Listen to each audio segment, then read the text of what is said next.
Okay. I guess the way that we have tended to think about supply chain finance and the optimal way for it to be instigated is for it to be a very transparent tool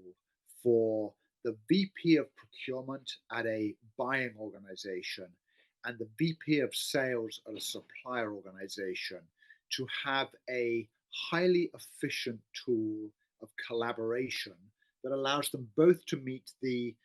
otherwise conflicting goals that they may have been set. So the VP of procurement will probably be typically told by his boss to get the best possible products at the lowest possible price, and while you're at it, please have the most extended payment terms so that we pay for everything on as long a possible basis in order to support our general cash conversion cycle targets that we have within the company. The VP of sales at the supplier,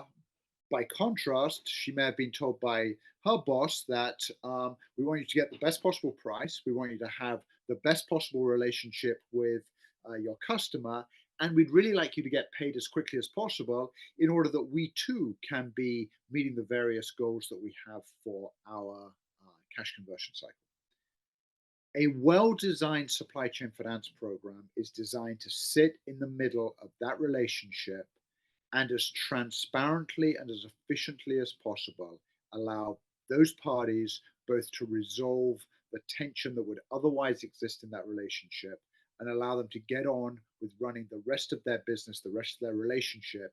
as efficiently and productively and as filled with innovation as they possibly can. So to answer the question, I wouldn't quite say that the perfect supply chain finance doesn't get noticed. Rather, a perfect supply chain finance program is always noticed because people go, crikey, it didn't used to be this easy. It didn't used to be this good. We didn't used to be able to resolve these issues as easily as we can now. So if you like, it's a bit like taking a maybe a sports supplement or a training boost that has no adverse side effects. So it's not that you don't notice, it's just that it's got no adverse side effects. And that allows everyone to get on with the job that they're trying to do in as efficient and kind of innovation laden basis as they possibly can.